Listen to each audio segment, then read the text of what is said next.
To get the Big Buck Registry after show and other exclusive content right now, go to patreon.com/Big Buck Registry.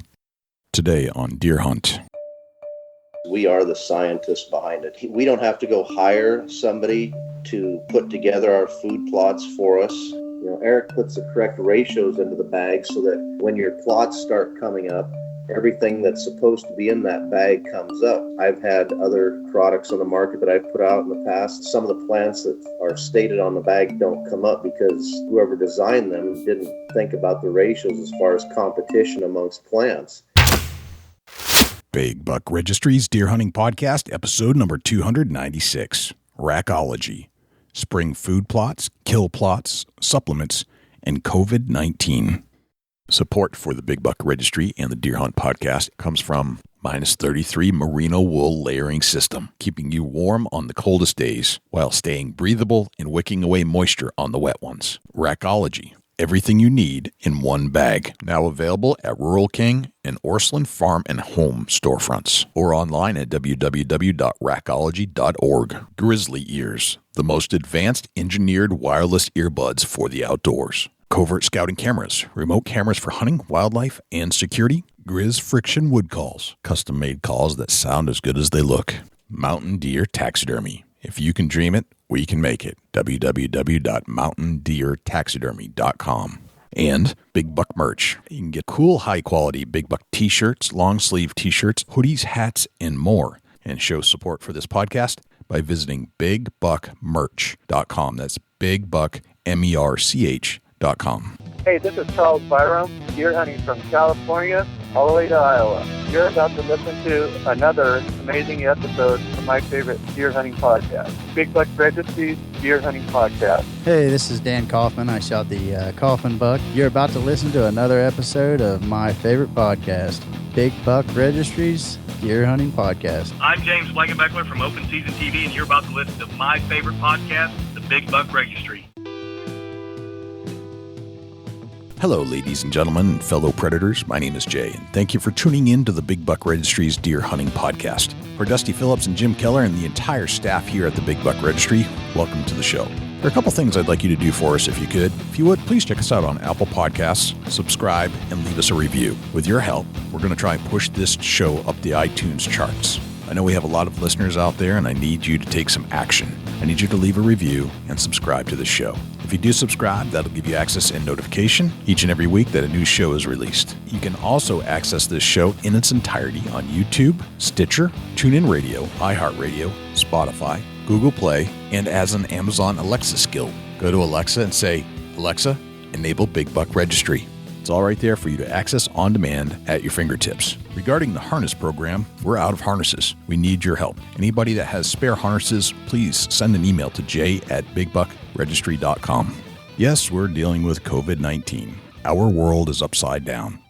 However, planting spring food plot seems to be an acceptable form of social distancing. So we turn to our good friends Eric Fitzgerald and Jason Obermiller from the seed, nutritional, supplement, and fertilizer company called Rackology to discuss how to do it right. When should you plant? When is the soil moisture and temperature just right? Should soil testing be done? What about fertilizer? Where should my next food plot go? We answer all these questions and more on this podcast. We'll get to our interview with the guys from Rackology in just one moment. But before we do, let's hear from our friends at -33 Merino Wool Products and Jim Keller with the Deer News. My experience started with a visit to the -33 headquarters in Ashland, New Hampshire, for a tour of the warehouse and factory, followed by an interview with John Glidden, the owner and CEO. John is a straight-shooting New Hampshire Yankee, if ever there was one, and that straight-shooting attitude reflects in his product. It's high-quality stuff that does exactly what the company says it will do. After a steady hike on a cold November day up the backside of a steep New Hampshire ridge, with the sun setting and the temps dropping, I wasn't soaked with sweat. Because of the -33 merino wool base layer, I was comfortably warm and dry and itch-free. Any perspiration was wicked away from my body, and my human scent was neutralized from the natural properties that the wool brings to the table. I was thankful that I was wearing that exact base layer when that dominant buck appeared. Rest assured, I'll be wearing my minus 33 merino wool base layer next year when the temperatures start to drop. I'd encourage you to check out minus 33 for yourself. Visit www.minus33.com. That's MINUS 33.com, and grab some base layers for the rest of this season or next. And please let them know you heard about them on the show by using the discount code BIGBUCK33 to get 10% off your next order. Now here's Jim Keller with the deer news. Our first story this week. Senate bill would drop deer baiting fine to $1. This story is from the Michigan Radio website and was reported by Rick Pluta. Governor Gretchen Whitmer vetoed a bill last year to end a ban on allowing hunters to use bait to attract deer. Republicans who disagree with that veto just made their next move. A new bill would allow the baiting ban to remain in place during the deer hunting season, but it would reduce the penalty for violations to $1. The Michigan Natural Resources Commission enacted the ban in 2018. Its purpose is to combat the spread of disease between animals where hunters place bait traps. Some hunters say that's a mistake and the state should let them use baiting to reduce the risk by further reducing the size of the deer herd. There's no word from the governor's office on whether she'd sign the legislation that's not very different from what she's already rejected. The bill does not say a violation of the ban will result in a fine, just that it may result in a fine. Dick's Sporting Goods pulling hunting gear from more than 440 more locations. This story is from the Fox News website and was reported by Michael Bartiromo. Dick's Sporting Goods has announced plans to remove the hunting departments from approximately 440 additional locations following a similar, albeit much smaller, effort last year.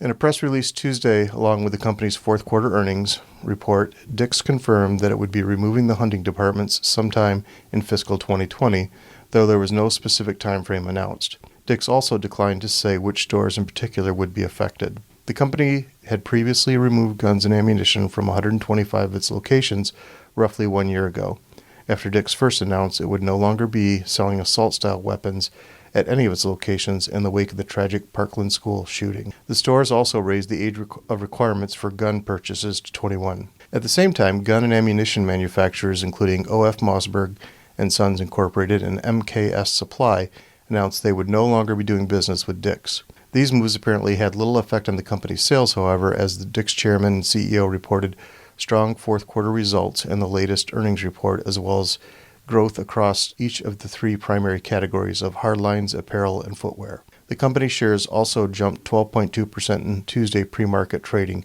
Fox Business reported. A representative from Dick's Sporting Goods was not immediately available to comment. The company currently operates 726 stores in 47 states, as well as 94 Golf Galaxy locations and 27 Field & Stream stores. I knew he was trying to kill me. Fort Collins man fends off rabid mountain lion's attack. This story is from the Coloradoan website and was reported by Miles Blumhard.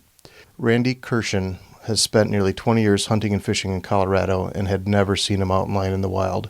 When he finally did, it was an arm length away from attacking him. All I keep remembering is that face and those beady eyes looking at me, the 57-year-old Kirshen said Monday while recovering from his injuries at his Fort Collins home, and I knew he was trying to kill me. Kirshen was cutting shower towels in the driveway of a customer's home on River Rim Road about 1:30 p.m.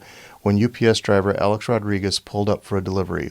The two men were talking and Kirshen was standing outside the truck while Rodriguez was inside the vehicle. That's when Kirshen noticed out of the corner of his eye what he first thought was a dog coming around the truck. Then he recognized the animal as a mountain lion. He said the cougar never slowed but instead picked up speed while crouching and then jumped up from about 2 or 3 feet from him and caught the right arm Kirshen instinctively raised to fend off the attack. His shoulder was forced awkwardly backward in the powerful attack, which ripped his shoulder tendons and muscles as he and the cougar landed on the ground. He said the cougar kept coming at him 6 or 7 times, and he fended it off with punches and kicks to the cougar's head and chest. On the final attack, the cougar got Kirshen's legs and was about an arm's length from his face when Rodriguez hit the mountain lion with a piece of wood from a nearby pallet. He is expected to fully recover but faces shoulder surgery and will be out of work for 3 months. Kirshen was the first of 2 victims in the mountain lion attack Wednesday west of Loveland.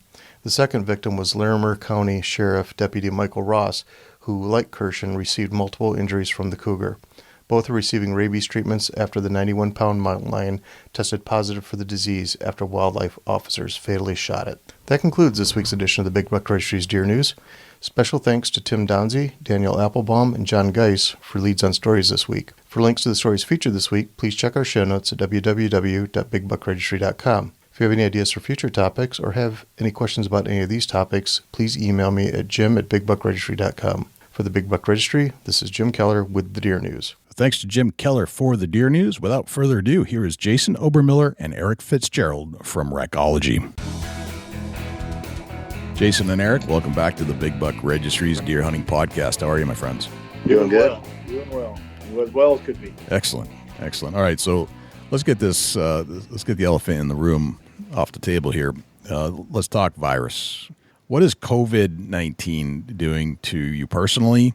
Have you guys had any interactions with it? Have you caught it? Have you had any friends? How's it affecting your business? Well, I mean, for the most part, we really don't have anybody around here that's infected, that we know of, obviously, but it's affecting, me teaching-wise. I'm teaching remotely rather than going into the school every day. I'm basically teaching out of my taxidermy shop here because my daughter's over in the house, taking her online classes. Gotcha. Eric, how about you? Yeah, kind of the same as far as we live in a sparsely populated area of Nebraska, so we're fortunate so far not to have a lot of travel in and out. So the cases around here, thank God, there's zero in the Loup Basin Health Department area that we're part of, and but just reading a lot from East Omaha, Douglas County, Sarpy County with their cases and what they're doing, shutting bars and restaurants down, and my heart goes out to all the owners and patrons to these places that rely on those guys for their income, because eventually it might hit here. And I spend the morning, thank God my wife's got a great job, and she works till 11 o'clock. She gets back at 11:30. I head into work because with our little one, we don't have anybody watch our baby, and trying to keep the kids doing their classes, online classes. I've got a 18-month-old, 5-year-old, a 9-year-old, and a 13-year-old. And so trying to keep them busy and occupied during the morning. And my wife does a fantastic job in the afternoon. And I come into work and try to get some stuff done. So it's definitely thrown a monkey wrench in our way of life and how we're accustomed to living and working and being around people. And my father-in-law owns a grocery store, and they're doing a heck of a job trying to keep things in for people. And I'm just thankful that we live in a small enough community that everybody is very mindful of everybody when it comes to groceries or what they might need or helping out. A lot of negativity that you see, but there's a lot of positivity coming out of this. I think we're getting closer, but we're just on the tip of the iceberg here. We'll see what happens here in the next 3 or 4 weeks. But right. Yep. Dusty, how about you? How has your life been affected so far? Right now, it's pretty normal. I mean, we kind of did a little bit of preparation for it. Obviously, I got to feed animals and livestock, so my feed cost and things like that I stocked up on in preparation for what's to come here. It hit me pretty hard in the wallet, but still working right now. They've offered some vacation time through the government to let us take off if we was to get sick or a family member get sick. But, sports, kids, all schools have been shut down, bars, restaurants. I mean, you can do carry out at some places now, but you can't go and sit down and eat dinner or whatever, lunch or nothing like that. Kids are out of school. That seems like it's indefinitely here right now. They're talking that they may not go back till next school season, next year.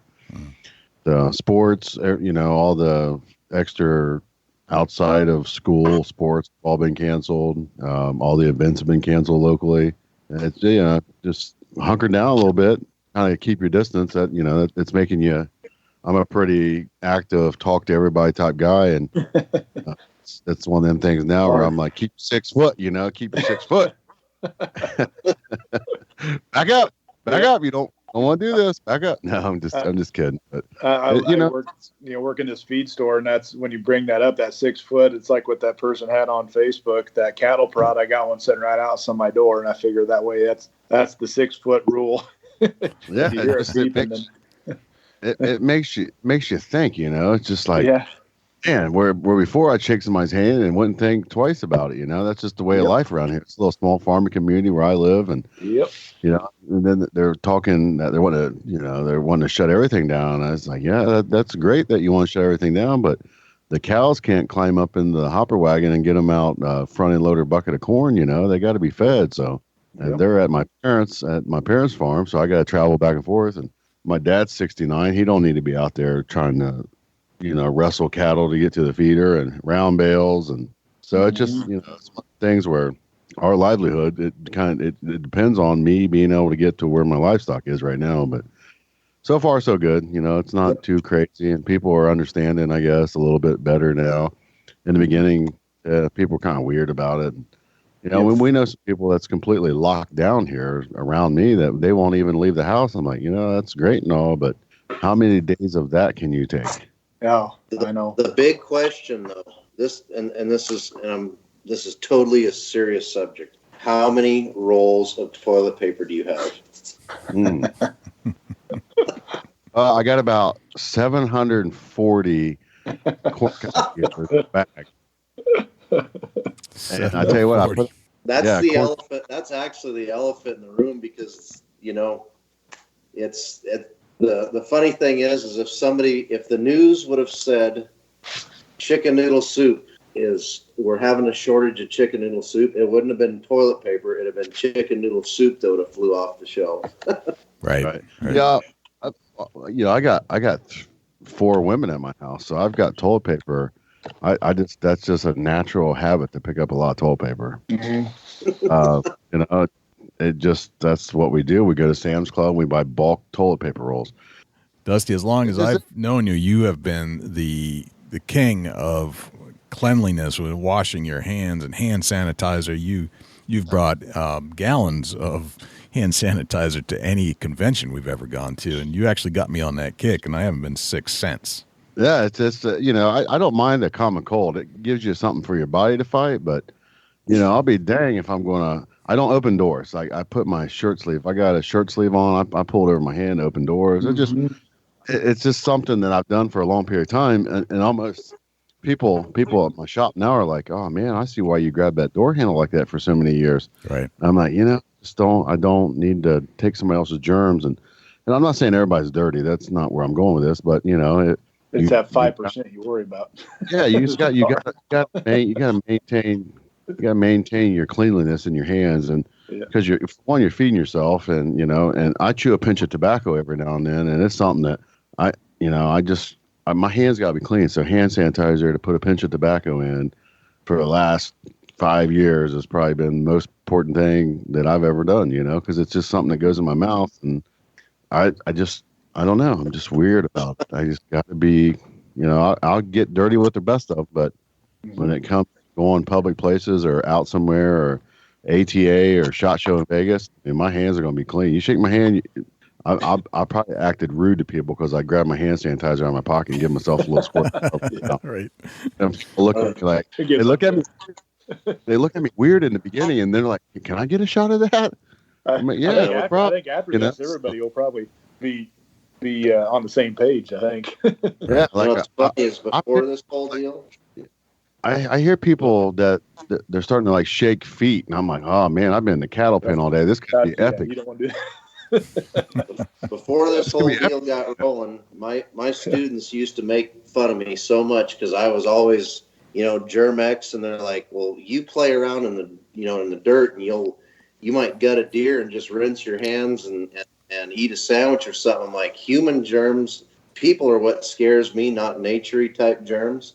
And they used to make so much fun of me for Germ-X and paper towel when I leave the bathroom to open a door, or sneezing in your shirt. I always get on that kick with kids. I'm like, quit listening to people that say use your stupid elbow. I said, watch a YouTube video on it, and you'll see the sneeze go right underneath. It's so gross in slow motion. Right. And now all the kids are like, geez, Mr. Obermiller, you were right. I'm like, well, that's what happens when you're a science guy. Yeah. It's just one of the things where it's almost a mental game with yourself. It's at a point, you take and with this coronavirus, and that's the most common way it's spreading is through hands and, touching things and, 6 foot thing. And it's just, it's just one of the things where it's like, man, I'm prepped for this. This is all right. I already do all the stuff that they're recommending. Right. Just because I can't grab a same door handle that 474 people did that morning. You know what I mean? Yep. Just bothers. All right. People think it's funny though, because the other day a teacher was at one of our last teacher meetings, and one of the teachers at the table was getting ready to sneeze, and I hopped up and stepped back a couple steps, and they just kind of looked at me funny, and I'm like, well, you never know. Yeah, you want to get them to laugh. It's called the nightcrawler virus, and then it just breaks the ice. The Rona. Gotcha. All right, let's move on a little bit. I mean, my life has changed a little bit. Kids are home, and they're about ready to go on some at-home schooling stuff. They were cycling kids in very small batches and out of the school today to try to get their supplies that they left in school. And I think there were a max of 5 kids in the school at a time. And they had walkie-talkies, and they were calling inside to see if it was okay to let the next student in. It was absolutely bizarre. It was something you'd see in movies. But every place looks like a ghost town. But so far, so good. We just don't have that many cases in New Hampshire, and I'm not sure why, but I'll take it. And has it changed your businesses at all, guys? Before we get off the topic, has it changed any of the Rackology business? I guess, in my opinion, from talking from like dealer to dealer, a lot of our stuff is over the phone anyway and via email or text. Cabela's. Yeah, Cabela's, a lot of our online Bass Pro Shop. It's to me, it hasn't changed much now, but it may pick up. I think with more people, shopping online during these times. But as a business in whole, where Jason and I just converse and stuff like that, I don't think it's changed it too much as of now. Okay. All right. Actually, I'm really in hopes, where people are not going to the stores. We're on Cabela's.com. We're not on the store shelves yet. So that doesn't hurt my feelings quite as much, because I feel like this is, it gives them an opportunity to, people are going to be shopping online. Obviously right now business is starting to pick up. I think it's just because of the spring planting season anyways, but where we're on Cabela's.com, and, for the industry insiders, we're on Guide Fitter as well as our website. I think that just kind of helps to alleviate the stress of worrying about if people, are going into the stores, if that was their only sole means of, of sales. Gotcha. And my only concern is going down the road, if something were to happen in the communities where we're doing a lot of our bagging and sealing, and if they start having a shortage or have to shut the doors because of an influx of cases around here, which hopefully doesn't happen. We're kind of like you in New Hampshire here in Nebraska, especially getting further west. It's been pretty, I think we're ahead of the curve as far as taking precautions. So hopefully that helps. But a couple of our partners, if something were to happen, my only concern is, getting stuff bagged in time. But we've got a pretty good inventory right now to go forward, especially through the spring. Gotcha. Okay. It's kind of like toilet paper. It's going to be running out, so people should probably get their orders in now. Yeah. It's caused a shortage of Rackology. Gotcha. Yeah. So put that on the news. Let's talk about the winter. Obviously, we're coming out of winter here. We're going to be turning the corner into spring in a couple days. What did you do? And this is probably more for Jason. What did you do over the winter to help the health of your deer herd? I know you've got a whole line of minerals and nutrients, and I want to get into that, but I also want to get into the seed line. We've had you guys on the show in the past, really before the seed line came out. And then we've done a whole lineup of videos at ATA, and we went through everything you had at that point. But you've developed further beyond that. So I want to get into some of the new blends. I want to get into some of the new fertilizers that you've got on the market. But first, let's start with the winter time. What should we be thinking about if we are going to be supplementing the deer herd with different nutrients? What have you done, Jason, over the winter to supply your deer herd and keep them healthy? Well, the first thing is as soon as, if I'm still hunting here in Nebraska, you can't legally put anything out within 200 yards of where you're hunting. But as soon as I was done, I hit it pretty heavy with I'd pour out the straight vitamin and mineral concentrate as well as the total package. And that's basically what that is it's our vitamin and minerals along with the protein and the attractant, the original all-in-one bag deal. And, I try and get them as soon as I can after the rut, really, to get them healed up from the rut. Because not only are the bucks, run down, the does are getting run, they're run down as well from getting ran around. So I like to get it out there as soon as possible. Some of the key antler growing months are obviously February through April. That's when the deer decide, they put onto their skeleton what they're going to pull off in the fall to put on their antlers. And so, the more vitamins and minerals you can give them in the winter months into the spring, the greater you're going to maximize that genetic potential in the fall for building antlers. And the thing I see in my taxidermy shop all too often from guys that they just put out protein, basically, maybe some cattle mineral, but maybe usually just protein, is the deer's rack when it's growing is majority of its protein while it's growing. And so essentially what they're doing is they're growing their rack by giving them all this protein. But then when the antler decides it's time to kick over to the other side and start to harden it, the mineralizing portion, the minerals not there as much if they're not supplementing. And so what happens is it's worse on their deer, really, because they increase their rack size with the protein, but then the mineral's not there to harden it, and you end up with all these broken tines and so forth, come rut season. So I keep it out as much as I can. Yeah, what's the ratio on that? How many? Give an example on how much mineral mix you're putting out throughout the winter. Gosh, it depends on the area and their intake, but I may go through. When they're really hitting it hard, I may go through 300 pounds in a week. Some guys have went through more. We've got a customer that I think within a month went through a ton, but he's in an area where there's really not much for agricultural crops and grass around. It's in the river bottom. And it's an area where a lot of the deer yard up. So everybody else's deer a lot of times is coming there too. But it kind of depends. You can ration it down more if need be. The deer, if they're getting their daily nutrition value, you can limit, how much they get per week if you really needed to. Because there's customers we work with that they may, they may come to us with a budget and say, I've got $200 or I've got $500 to spend.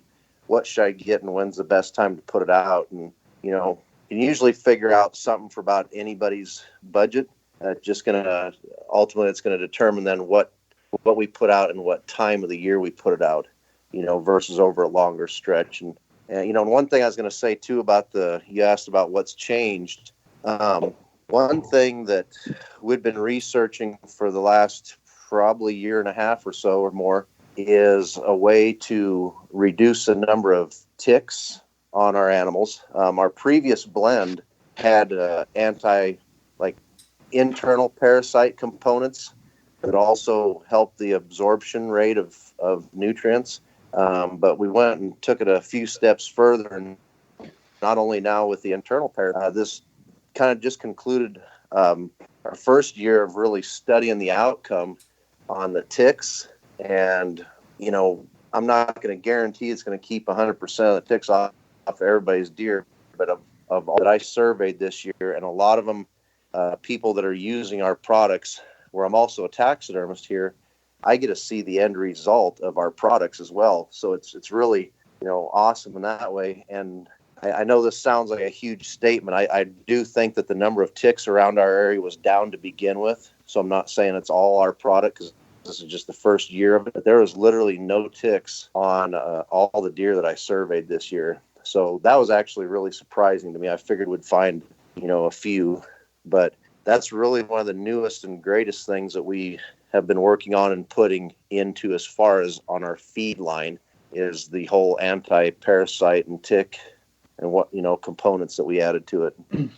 Well, and I'll add in on Jason, as a byproduct of that's helping with ticks. It's also, even though horn flies and phase flies, and Dusty, you could attest to this, is what their effect on cattle, on stress, what they cause them cattle if they get in close proximity to them cattle and they're biting continuously on the face or on the backs. Unwanted stress is unwanted weight shed and ready to gain on the animals, and that could be truly said. It would thin those off, but what we have on there on the ingredients help suppress, face flies and flies that might irritate all sorts of ungulates. I think it was kind of a byproduct of what we were seeing.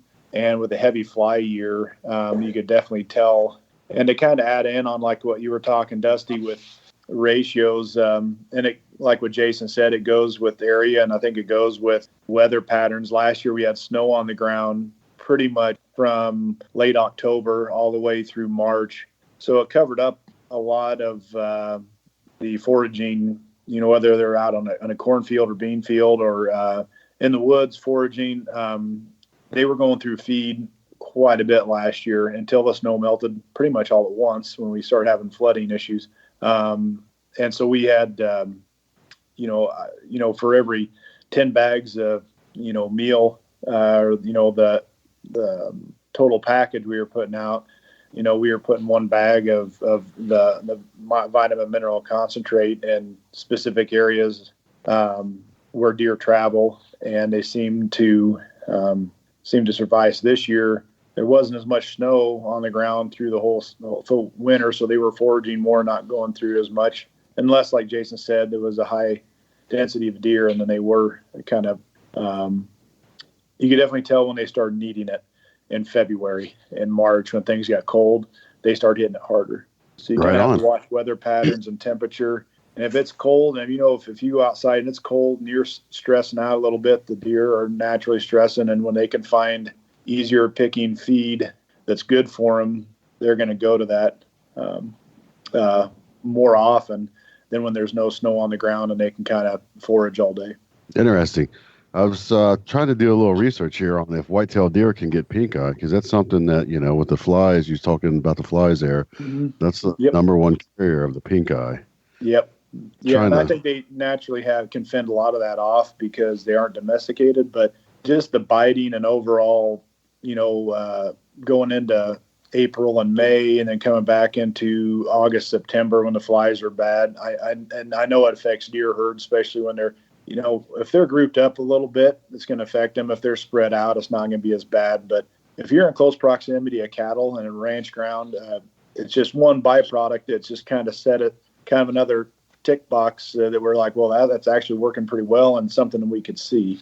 And so I thought that was very interesting with what the product in there, because now some of that product is coming out in cattle feed and horse feed, doing the same thing that we have been seeing.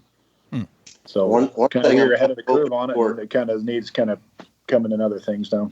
One thing I'm kind of hoping for too, and it'd be really difficult this would be a really difficult one to really test without having a closed group, but where it really deters, the parasites, including like with flies and biting flies. I'm pretty excited about the possibility of deterring midges, especially, early in the season when the bucks have got velvet on their rack. So it's literally it's like a Chinese buffet on their head for midges. And if we can kind of deter the midges, it'd be great if this, my theory kind of holds through, that we also cut down on the number of EHD cases. But again, it would be very difficult to really prove it without a, kind of a captive herd and actually testing it like that. And like we say, all biting insects are going for one thing, is blood. And that's where this product is actually absorbed in through the stomach walls into the bloodstream. And so somebody might ask, well, why what they eat can fend off stuff like this? It gets in the bloodstream, and blood goes to all parts, especially ears, noses, extremities. And so that when something bites an animal, they don't like the taste of that blood, they'll go find something else. And so that's where the science kind of bluntly, that's what it's happening. And so it gets into the bloodstream of the animal. It's definitely not, it's all natural. It won't hurt any of the animals, but it gets into their bloodstream, moves through the body, and the insects don't like the taste, or there won't be as many. They'll move on to something down the road. So hopefully that protects the herd a little bit. That's super interesting. Now, is this in every product that you have, or is it just in certain products? It's in all of our feed products. Yep. Okay. So not the seeds, but or maybe the seeds too, but mostly the mineral stuff? No, it has to go. And that's one thing I wish there's no way to get it into their system through like plants. Or even, there's no spray on form of this. If there were be yet but in the feed realm, what they ingest in their stomach on our feed products, it's in there. Okay. Something I would be very interested in, and I know you're still in kind of the development phase of this and without a whole ton of scientific data to support it just yet, but it sounds like everything's promising. Coming from a very dense and rich area of Lyme disease and deer ticks, where I live, I think half the people on my road have gotten Lyme disease. I can count 3 people within 200 yards of me that have gotten disease, just living in the area. So that's something I would be very interested in seeing more of in the Northeast for sure. That's that could be a winner. And this ingredient, humans could have it too. They could eat this as well. And but looking back, a lot of this research takes a lot of time and it takes dollars. And so one thing about it is some of the other livestock industries that do have that capability have taken it in the last 6 months that I've seen and made a lot of headway and a lot of scientific proof that it is working. And so it's very interesting that, and cattle are fairly closely related to, deer, to elk, and, though being domesticated, a lot of their trials and stuff. And these guys put a lot of time and a lot of money into these things because it costs a lot of money for cattle producers, for equine people. Flies and biting insects cause a lot of money out of their pocket that they're willing to put into this research and to have in the product. So right. It definitely is kind of put the exclamation point at the end of our stuff that we were thinking on the right lines and by getting it in there early. Gotcha.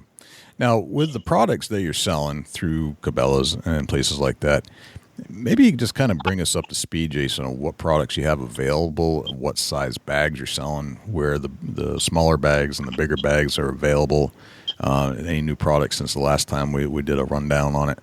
Be curious, and then what's the distribution on that? Can you get it anywhere in the country, or is it limited to certain areas?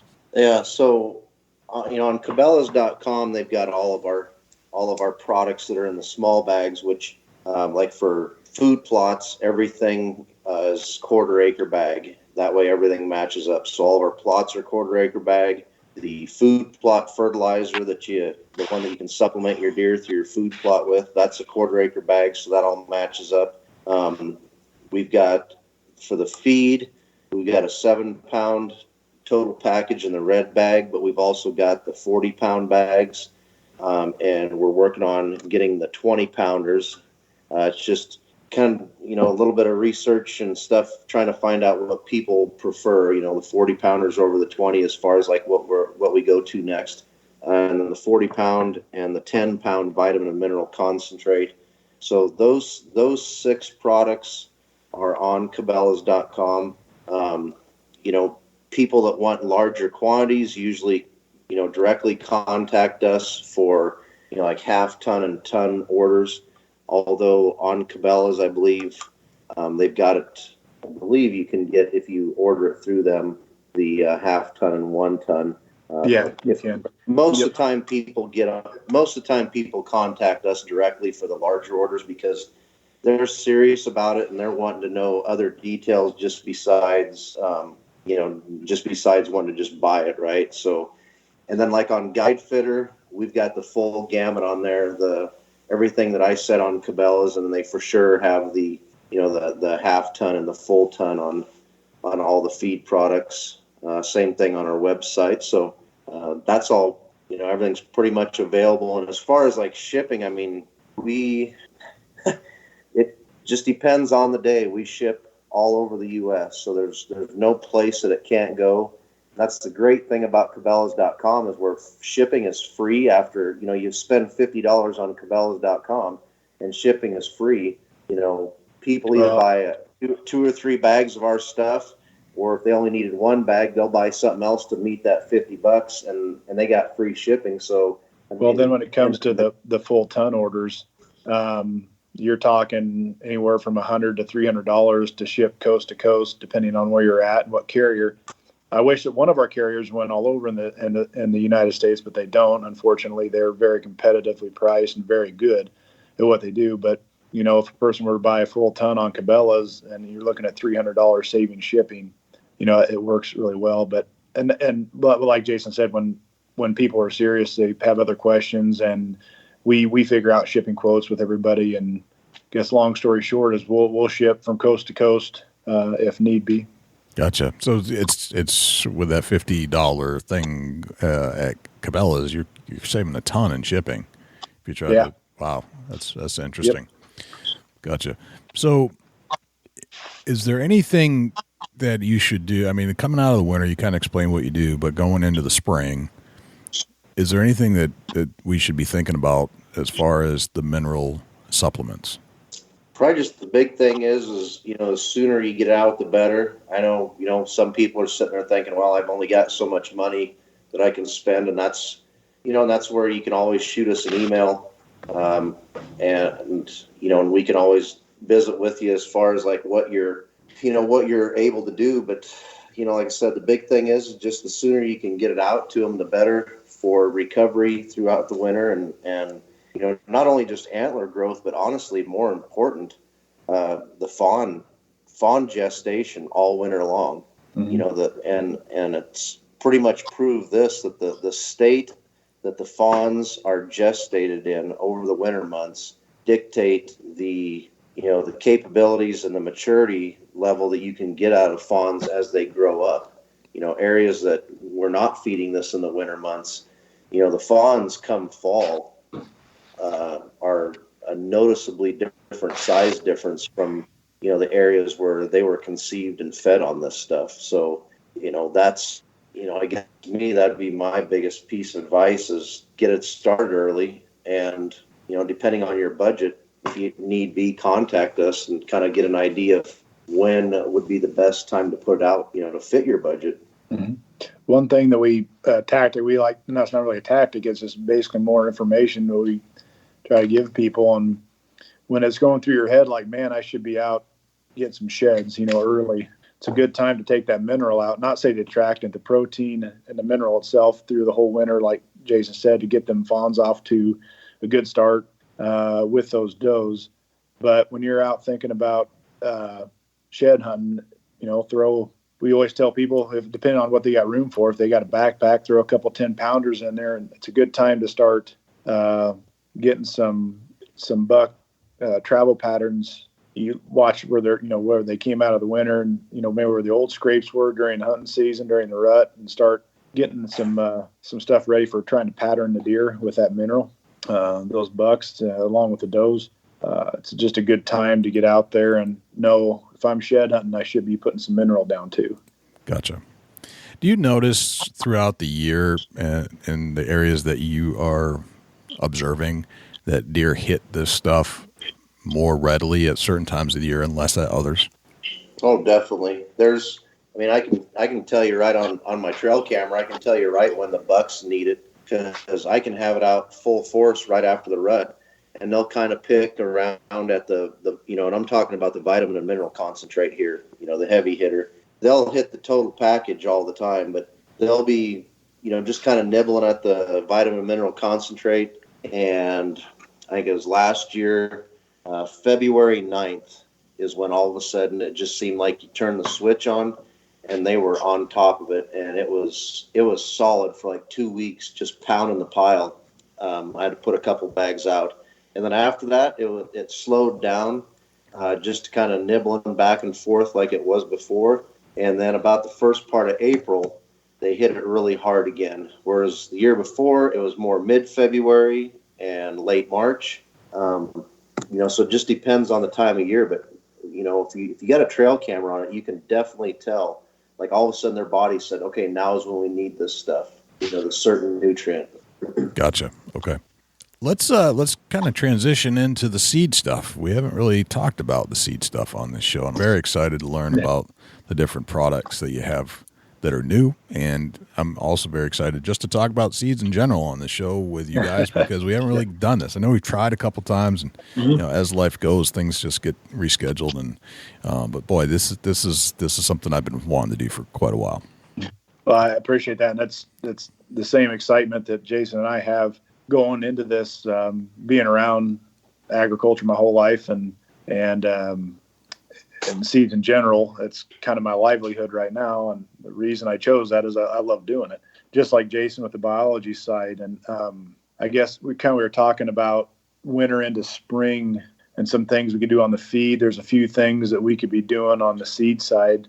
And as we all know, the more work you put in, the more successful you're going to be at no matter what, unless you're just lucky and hit everything right. But luckily it only happens 1 in every 10 years, in my opinion. But when it comes to Mother Nature and what everything throws at you. So one thing that we like to do, November, December, even into January, depending on where you're at and how much snowfall you have and what the topography of your plots are, which, your slope, it's a good time to be doing some winter interseeding of our Plot 365.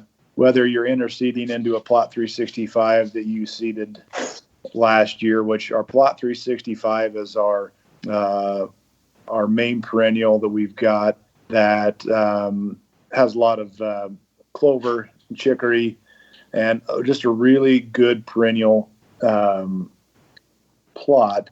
And the thing about our products is we don't chinch. We use the best varieties of each product, whether it be clover or chicory, to in turn give you better success. I mean, the palatability is important to us. The relative feed value is important to us. We're not just going to give you something that's going to look good to your eye, but it might not be nutritious to the deer or whatever you're targeting there. So our Plot 365 is something that a person could start on and some areas that you could winter interseed. And winter interseed, even if the ground's frozen, it's a fairly simple thing to do. It's what everybody kind of coins the name throw and grow. When you're interseeding, especially with like our Plot 365, what needs to be inoculated is inoculated, and what needs to be treated is treated. So when you go in there and you spread that, even in 2 inches of snow, on one decent day, it's going to go down into that soil. It's going to be on that soil. Some of the moisture, when it melts, is going to melt it into that soil. And then you're going to have something that's going to be seeded with relatively no machinery cost. And it's something that'll start a little earlier for you. And like I said, the considerations are, if you got a lot of slope to your plot where you're going to get some, soil erosion from water running off, the snow melting, it's going to carry your seed too, and fertilizer for that matter if you put some on. If you got a relatively flat, small plot, which most plots are, they're in kind of little nooks and crannies and good little honey holes. It's going to get in that soil and it's going to get that plot off to a good start. At the same time, that's where we like to go in with our fertilizer. Right after you seed your Plot 365, go back on with your fertilizer, let it soak into the ground, because everybody thinks they're going to be wasting fertilizer. But if there's nothing green growing, it's not going to utilize that fertilizer until it starts. So it's going to get in the soil, it's going to start breaking down, and it's going to give that plot off to a really fast spring start. So our Plot 365 is our go-to when it comes to winter interseeding and early spring interseeding with our fertilizer. You call it winter interseeding. Is that also known as like frost seeding? I know that's like yes, exactly. A fun term to say. Frost seeding. Yeah. Basically, the frost. When the soil's frosted, and you can't tamp any more T-posts in the ground when it's that hard. Yeah, that frost seeding or interseeding, winter interseeding, is exactly the same. So. Gotcha. Now, this talking about the plot 365 frost seeding, winter interseeding, and using it in combination with the fertilizer. Is the fertilizer also called fertilizer 365? No, it's just our food plot fertilizer, Okay. because it travels across all of our fertilizers right now with our current lineup and with other companies' lineups too, but it fits ours really well on what species are in there and what they're going to need. And during ATA, we did the videos kind of explaining, I won't go into too much detail about the fertilizer, but it definitely, like Jason said, you supplement your deer through that food plot, through the fertilizer that's taken through the plants, and hopefully get that ratio where we need, depending on the year. So the plot 365, the reason we named it that is it's a year-round food plot, and it's a year after year food plot, perennial. So it's something you could get established and have for 3 or 4 years. And that's why we like frost seeding or winter interseeding, is because you can keep, say you have a dry year, 1 year, you don't get the best stand, you can keep interseeding that and kind of get that more of a carpet blend every year and increase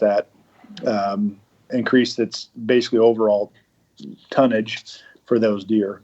Okay. So the fertilizer itself is helping the plants grow, in addition to whatever the plants bring in through that fertilizer. It's also helping the animals. Is that correct? Yes. Okay. Yes, correct. Yep. Can you? What we tried to do is emulate what we could do through feed, through a fertilizer, through the plant, and it's tough, but in the right given year, the ratios that we have with decent rainfall should push in and do that. Gotcha. Can you go into what tonnage is? I know, what that term gets thrown around a lot, and Dusty, you've used that word a lot. And just so we're absolutely clear, what is tonnage exactly? Well, tonnage is yield, or what you pull off of that certain area. So it's either what we as humans pull off if we're raising alfalfa or raising a forage, or corn. Our tonnage is measured in yield. It's what we pull off of the ground. And it's important because we know if we're pulling a lot off and the deer are eating a lot and it looks great and lush, and we had very good success while we were hunting.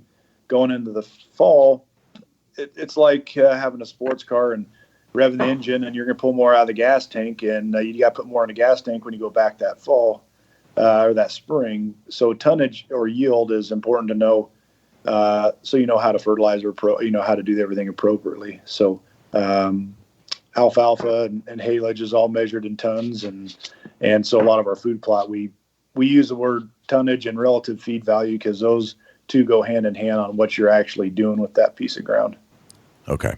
And is there a way to evaluate the quality of the seed? I know you guys are picking great seeds, and you're evaluating the nutritional value of everything you have. And is there a way to tell that your stuff is better than some other product that you might see on a shelf? How do you decide as a consumer that you're doing the right thing for the herd as Rackology, and that everything I'm getting is high quality, is going to grow right, is going to be the best nutritional value compared to others on the market? How do we know that? Well, I guess the main thing is, going back to it, is Jason and I, we put our heart and soul into this stuff, and as much knowledge, and we love researching things and trying new things. So what sets us apart? Well, first, to answer your question, yes, there is a test.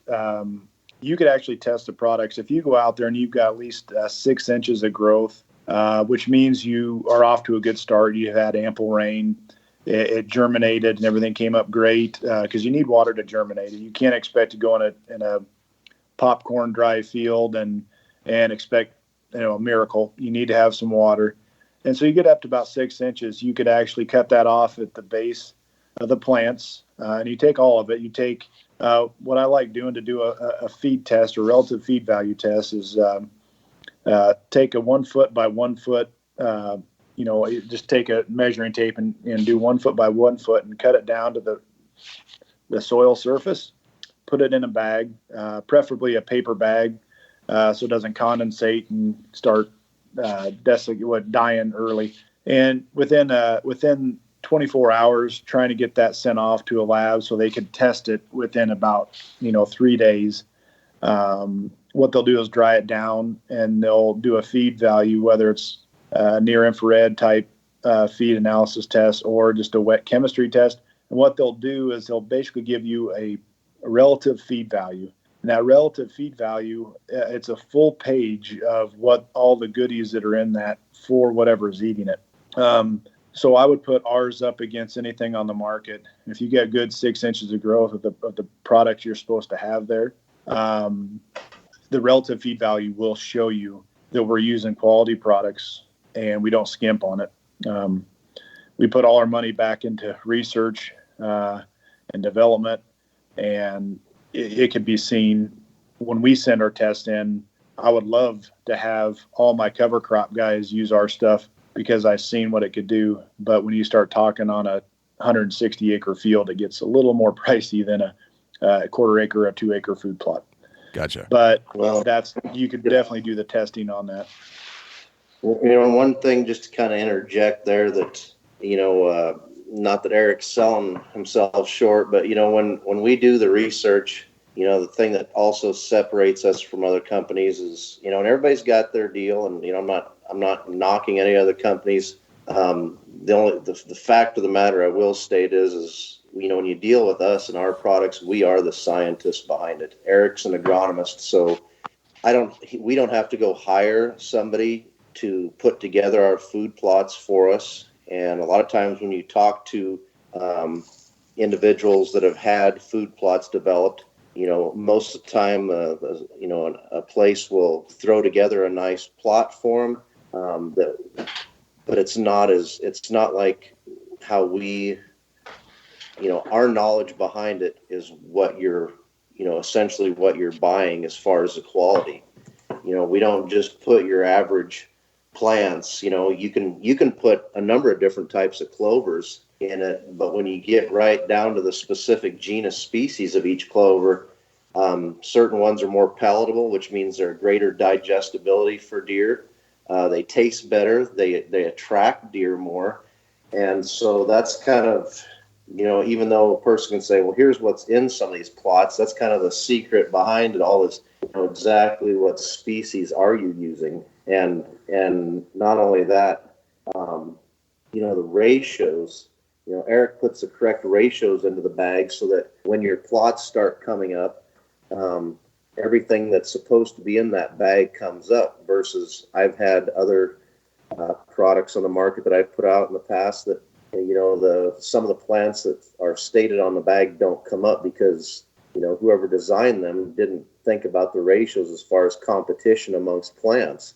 And, again, it's our products are blended so that, they're going to work with each other, and, you're going to actually be getting what you paid for. And same way with the feed. We didn't hire a nutritionist to put together our stuff based off of somebody that knows about cattle. I actually did my master's study on antler growth in deer and deer nutrition. So it's kind of where a lot of other places fall short is the actual deer research, and not so much just go hire somebody to throw something together for you and throw it on the shelf. Gotcha. All right. Very good. So I'm pleased to hear that there's actually a scientific test that you can do. You can go out and do a square footage, then test the actual nutritional value. I think that's really cool. And thinking about the things you're putting into the soil, and we can kind of transition out of wintertime and frost seeding into maybe a springtime. Is this the time of year, especially as we get into April, that you should start really thinking about the traditional food plots? And if so, yep. What should I be looking for? And does the soil matter? Does the certain chemicals in the soil matter? Does the water content matter? Is there a certain time we should do it when it's completely saturated with snow melt and water and mud season, or should we wait a little bit after that? These are all things that are very foreign to me because we don't see this a lot in New Hampshire, in the temperate state we are, but certainly you get outside of here and everybody wants to know about it. Yep. Well, one thing, on like doing the test, one thing I did, that you will probably want to do 3 different spots of the field to get a good average. I want to interject that just so you get a good average. You don't go to one spot of the field. That way you get 3 different spots, mix them all in one bag. You can do them all 3 separately and get 3 separate tests. Just be known that each test costs you $15-20, so which is a cheap price to pay to know you've got some good stuff out there. But going into the question you asked, one thing I like about frost seeding is it gets the plot ahead of the weed pressure. As we know, what we got to worry about when it comes to putting in our traditional plots in the spring is soil conditions, weed conditions, and how much, what the weather forecast looks like. So everybody likes to look at a calendar and say, okay, here's the date we start, but you really got to go off of your instincts a little bit and knowing, well, man, it's April, but man, it's still cold out and it hasn't really warmed up much. It's going to be a little later season planting, maybe a week or 2 than you normally do. But on a typical year, depending on where you're at, longitude, latitude, just for instance, in Nebraska here, we usually start kicking off a lot of our spring plots April, mid-April, especially if it's got alfalfa in it or clover. It seems like the alfalfa likes to take off when it's a little cooler and you get some good growth before it gets ungodly hot. That could be, midsummer, that could be a detriment to it. So more the planting happens in April to mid-May for most of it, like our brassica plot. You get really good quantity when you plant our brassica plot in the spring versus the fall. You're not going to get as much, or like we talked about, tonnage, but you're going to get better quality later in the year.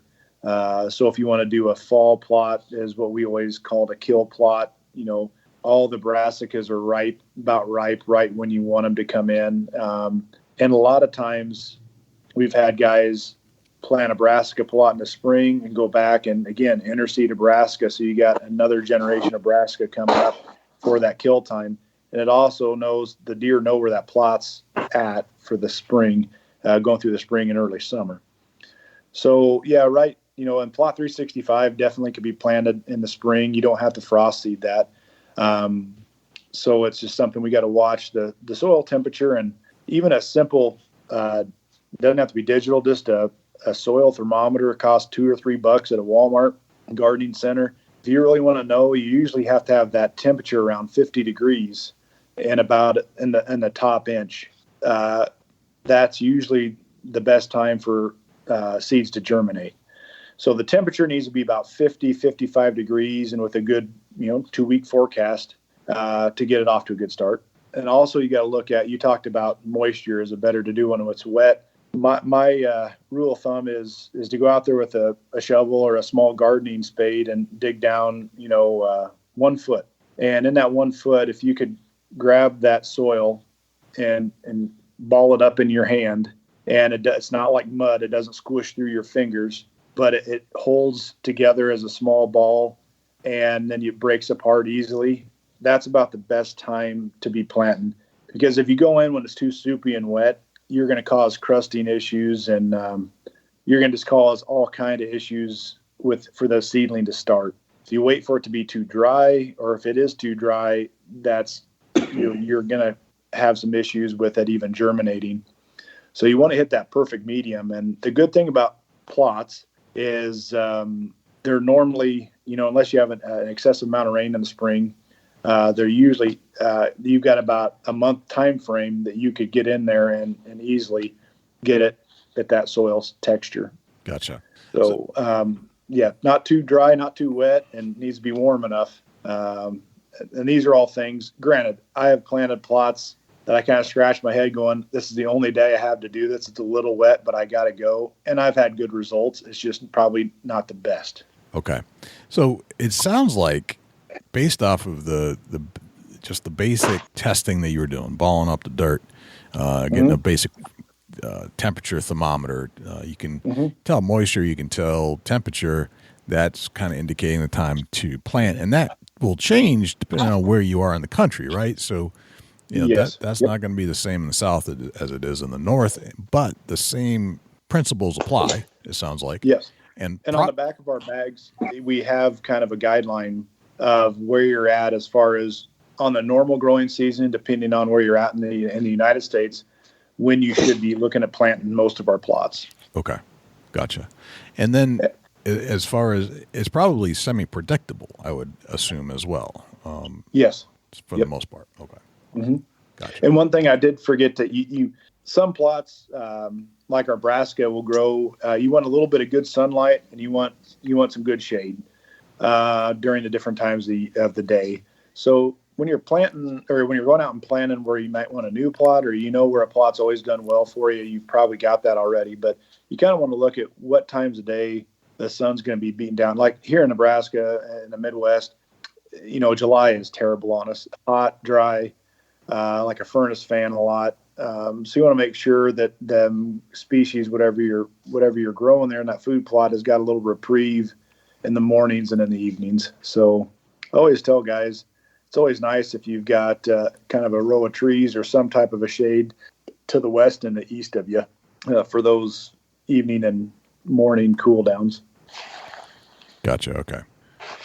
Now you talked about having I guess it's like an early season, and it sounds like it's almost like beginning to condition your deer herd to come to that spot as a correct ample place to have good nutritious feed and fill their bellies.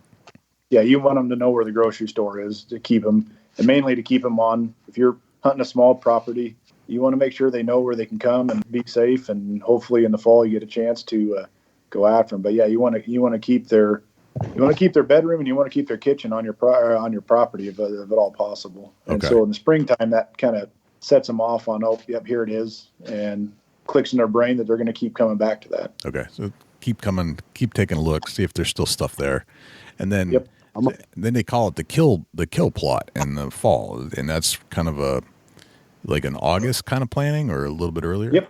Okay. No, that's exactly right. Again, depending on the year. But I usually shoot for about August 15th. I've planted all the way up to September 10th and have good luck. It all depends on when the frost comes in to your area. If you tend to get frost earlier, if you're at higher elevations, you might want to plant a little early, beginning of August. If you don't have to worry about frost, you can get away with it till mid-September and still have pretty good luck with a kill plot with brassicas or clovers, whatever it may be. And again, fall is another really good time to plant plot 365. And that's another name, a reason for its name is through the whole summer, you could, from actually November through May, and then from, early August on is another good time to get your plot 365 established, because sometimes in the fall, depending on the year, again, I keep sound like a broken record, but depending on the year, it sometimes is better to plant the plot 365 in the fall, depending on where you're at. And it just seems like it doesn't have near the weed competitiveness, whether weeds might be present in that plot. Around here, it's a lot of palmer amaranth and pigweed, and that they don't have to contend with in the fall. And so late season, you can go all the way up until probably September 10th or so on some of our plots. I think something that's often overlooked is, as far as, you throw some clover out of what, in one of your guys' food plot bags. It just needs soil to seed contact and some moisture, and it'll grow. Yes. Yep. I think it's something that, a lot of people think that they need, large equipment, or go out there with a tiller and work for a week trying to get a 100-yard, 6-foot wide strip tilled up. Yeah, tillage is important on a few applications, but as far as throw and grow, as long as the seed can make soil contact and gets a little moisture, it's going to sprout, germinate, and come up. And I think that, do you guys see that? That's a lot of it's almost like a misconsumption on a food plot. Is that something that you guys see talking to customers? Yeah, we see it. Guys want to get, they kind of overthink it a lot. I'm glad they do, because it shows how interested they are in making sure they're going to, get a good stand. But yeah, a lot of times I tell them, and really in the fall and in the spring, even if you've got a weed eater and a rake, that might be all you need. If you get out there and you got some stuff growing, you take that weed eater and you go down to the dirt with it, and you might have to go through a spool of line or get some of those heavier blades on those things. But just a weed eater, rake that grass off of where you just weed eated, and we're raking the pile, interseed.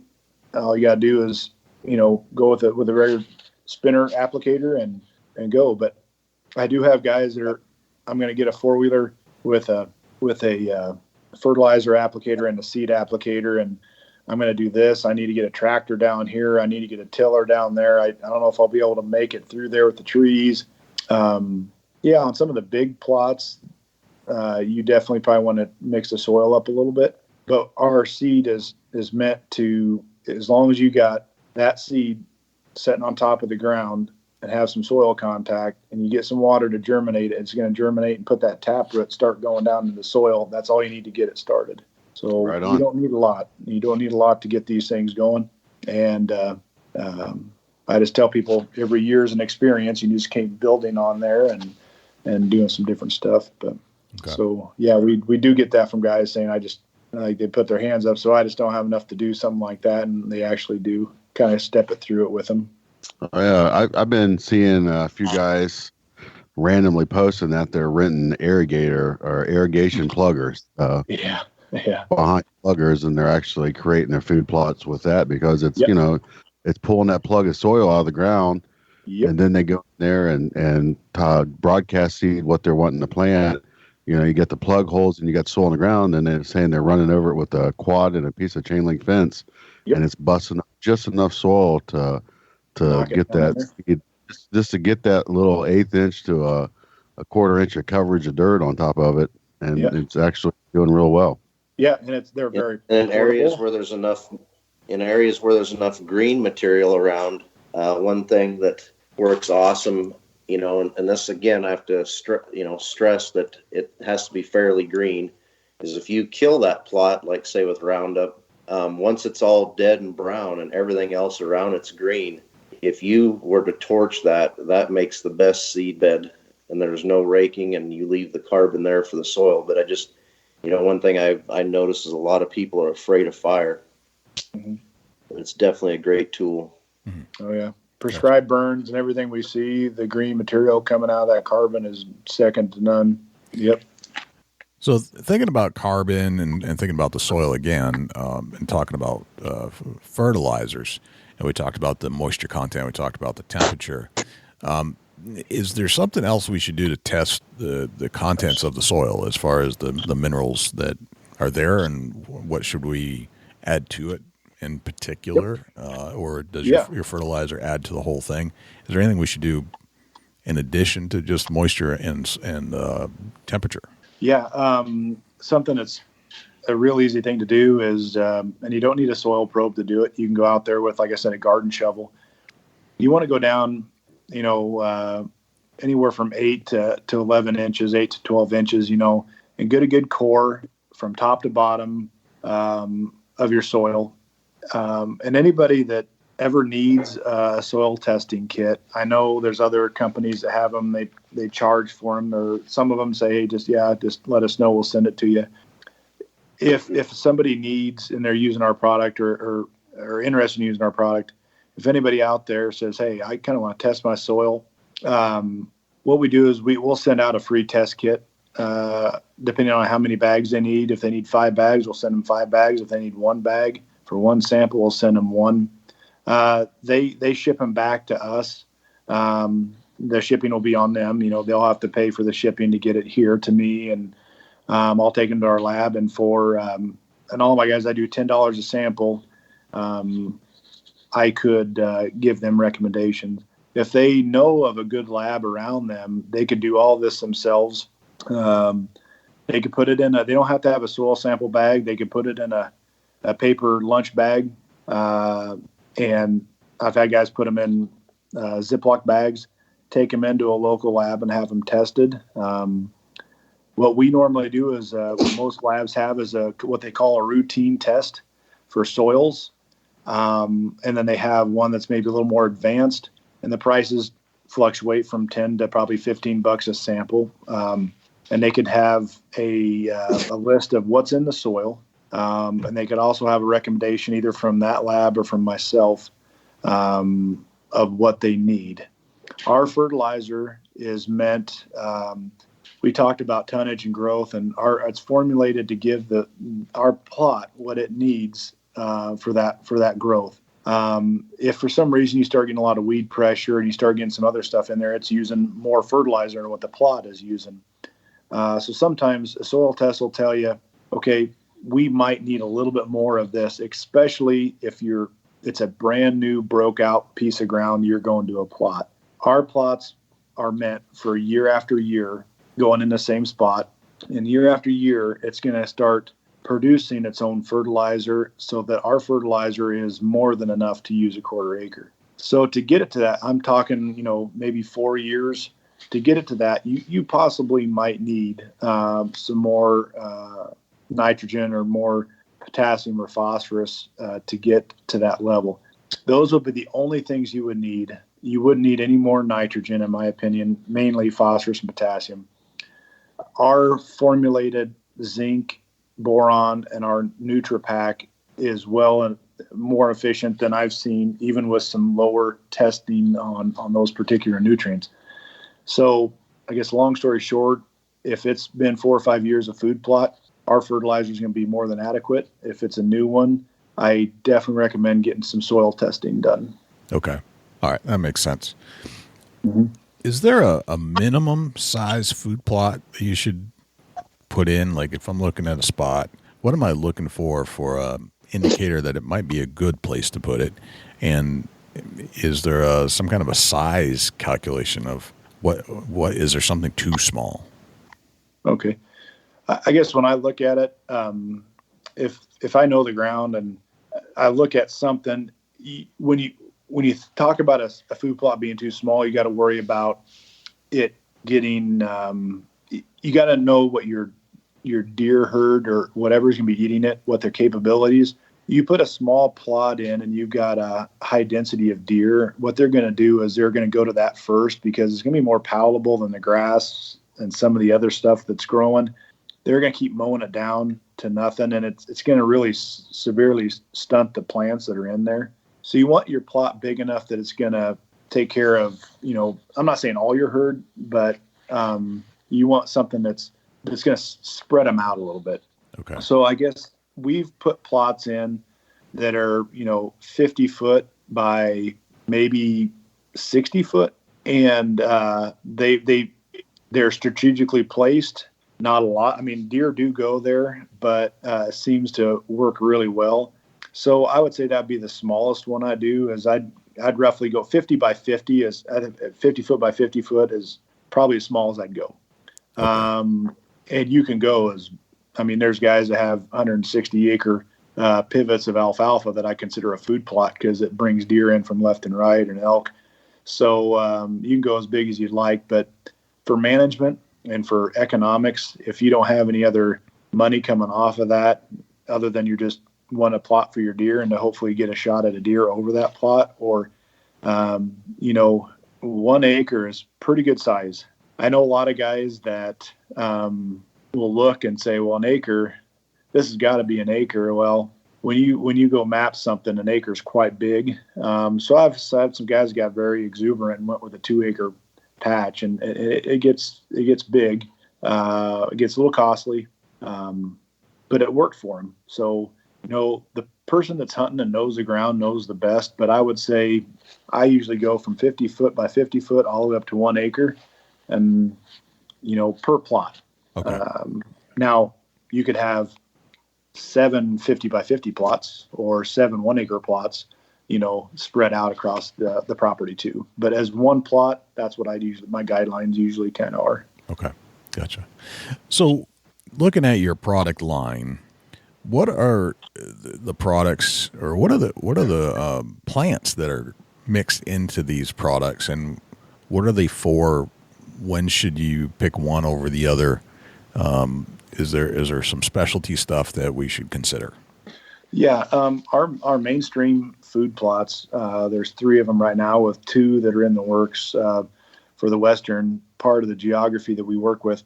But we'll also go east depending on the situation too. So, but the 3 that we have now, take for instance our Plot 365, all pretty much legume species in there.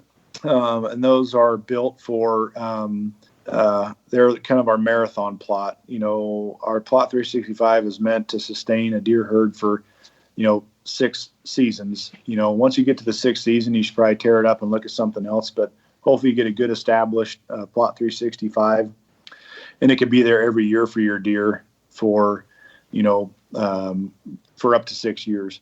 It usually takes 2 years to get it good and established. A lot of people think, well, I plant it 1 year and in spring it should look immaculate. But annual or perennial plots are a labor of love. You got to put a lot into them to make them what you want. So Plot 365, it could be, is our most versatile in my opinion when it comes to plots, but it's probably the most labor intensive when you want to have a sustained 6 years. Our annuals, like our brassica mix, is it comes up really well. It's not as labor intensive. You're going to get a lot more of our brassicas and chicory and stuff in there. There's some hybrid brassicas in there that are very palatable for deer. There's also ryegrass in there to give it a good nurse crop. And a lot of people say, well, I don't like ryegrass. It's not very nutritious, but our main reason to have the ryegrass in there is to get something to green up, protect against soil erosion, protect against the heat a little bit, give a little shade, and a little bit of competition for the brassicas to get moving and get taller. And, we've got different hybrids of radishes in there that work well in pretty much all soils in what we call kind of the deer corridor, kind of Nebraska, Iowa east. And so those are, like I said, good for spring or fall planting. Then our 3rd mainstream plot is kind of what we kind of consider our screening product, but also is, it's kind of got we talked about their bedroom and their kitchen in one, and that's what our sanctuary is. Guys use it for a food plot, and they also use it for kind of for their own planning when it comes to deer hunting. So as we all know, what screens do is you could put those up. It's got Egyptian wheatgrass in there that it puts up a really nice barrier between you and the deer if you're walking into a blind. If you want to brush in, if you want to have a pop-up blind and you plant sanctuary and let it come up, you can go in there, cut some of it down, get your blind in there. And it's kind of it's kind of an all-purpose summer blend. So even if somebody wanted to do sanctuary as a bedding plot, and that's what we call it because it is truly a bedding plot, it's got really good grass species that are soft, and deer love to bed down in them. They've got clover, and it's got chicory in it for a food source while they're in there. It keeps them a little more at ease. And you could use that if you don't have a bedding area on your property. You could do a 1 acre bedding area or a half an acre bedding area with our sanctuary. But it's like dual purpose. You could use it for that, or use it to, what we've done in the past is on our way into our stands, if there's any areas the deer possibly could be as we're walking in or out, we'll plant, a 10 foot swath, 100 yards long. That way it's good and 6 or 7 foot tall or 8 foot tall. By the time we're going in there in September and October and starting to hunt these deer, it kind of gives us a screen to not get detected as we're going into that stand. Gotcha. So, all right. So you can kind of use it as a blind of sorts. Correct. Yep. Very cool. But it is a great bedding plot as well. So Gotcha. Dusty, is there anything else that you want to ask of Eric and Jason? Yeah, Eric and Jason, where can we find Rackology if we're a customer looking to purchase? Well, I mean, probably the best bet as far as shipping wise would be on the Cabela's.com.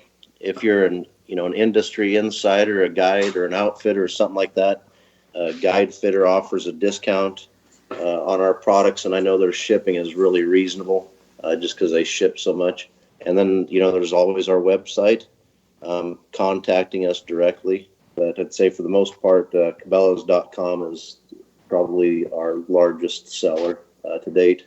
And also, if you're on our website and you look down at the different states, you could find a soon-to-be updated list of where you could find it from independent dealers as well on Rackology LLC or Rackology.org. Sorry, but very good. One thing I didn't know if Jay, if you're going to get into this, but we've got a couple new blends. I talked about blends that are going west. Yes, I just have a little bit on that, but I didn't want to jump the gun or get the cart ahead of the horse here. Yeah, I know you said you had some stuff in development, and I think we should definitely talk about that now if it's something that's going to be coming out fairly soon. I'd like to hear about the development of it. So what else do you have in the works? I know you talked about some Western stuff, some drier climate type seed blends. Well, and we've been working with some partners here pretty closely. We're pretty excited about it. They're really excited about it. And it's going to be out this spring. We're going to have some testing of it. It won't be available. Well, I take that back. We want to get it out there, get some testing done. I know it'll do well. It's just a matter of getting all our ducks in a row on the bagging process and everything, the logistics. It'll be out available. this spring. It'll probably be in white. It'll probably just be in white bags, our generic bags this spring. Okay. Mm-hmm. But what it is we and Nebraska is kind of what I consider the gateway to the West. We get a lot of Western hunters in Western Nebraska that are interested in mule deer, and then a lot of whitetail in Western Nebraska, Colorado, Wyoming, also elk herds. They're interested on, hey, we've had really good luck with our brassica blends over there in Plot 365, but we wanted to work with these guys to come up and get them something that's going to work well in their area. And we're talking Western Nebraska, Colorado, and Wyoming, and even into Utah and some of these areas. Montana is another big one. And in some of those Western states, you got to watch, what's in the blend, because it definitely, some of the restrictions on cattle grazing, you got to make sure it's safe for cattle, for horses, whatever it might be out there. So we've done all that research. We've come up with a blend, and what we have also, you got to have, and like Jason alluded to earlier, you got to have the right ratios, because one of the products we have in there that's going to be dynamite doesn't like a lot of competition of the wrong sort. So it's got to be blended precisely. In the last 2 years, we've been doing research, and other guys have been doing research on the cattle side on what the rate should be, and we've come up with one that I think is going to work really well for food plots. If for some reason the cattle get into it, some of the when you start talking Montana, you're talking other wild species that you don't want to hurt or hinder. So we came up with a really, really good blend. It's going to go west because it's very, very drought tolerant. And you need that going west, where, last year they were fortunate, caught some rain, but every year is not like that. It's all non-invasive.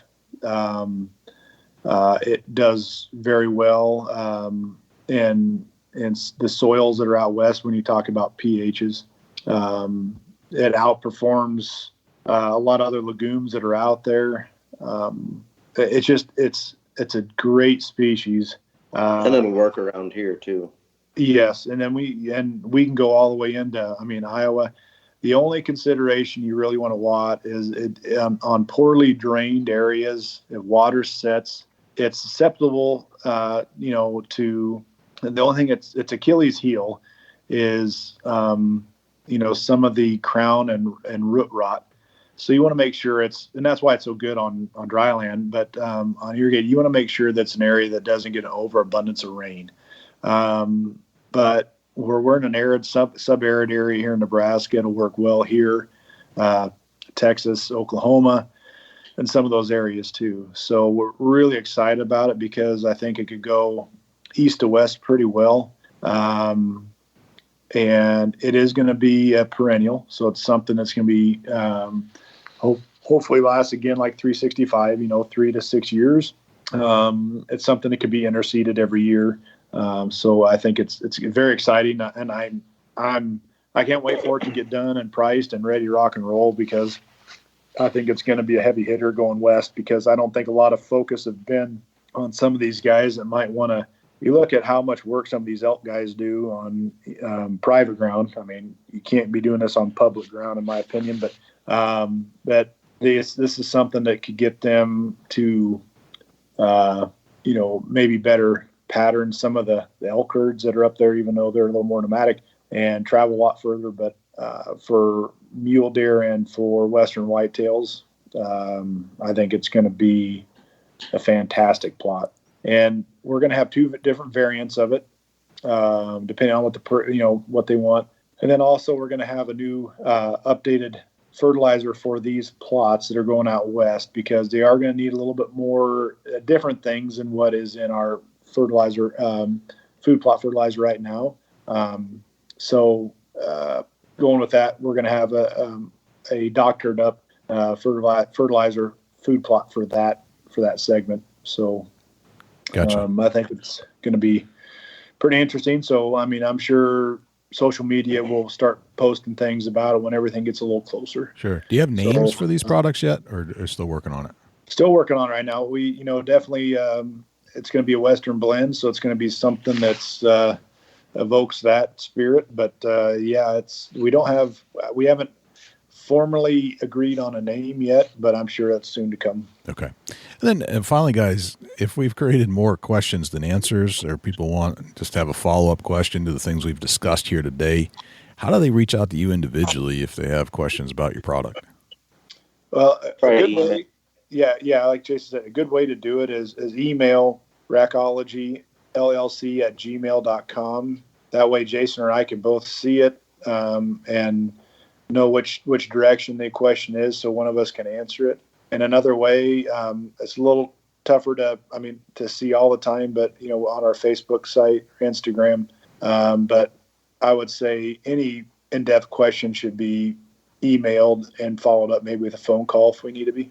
Gotcha. All right. Very good. Well, guys, I got to say, this has been awesome. I mean, we've touched on all kinds of details about food plots and minerals and deer nutrition, and it exceeded my expectations.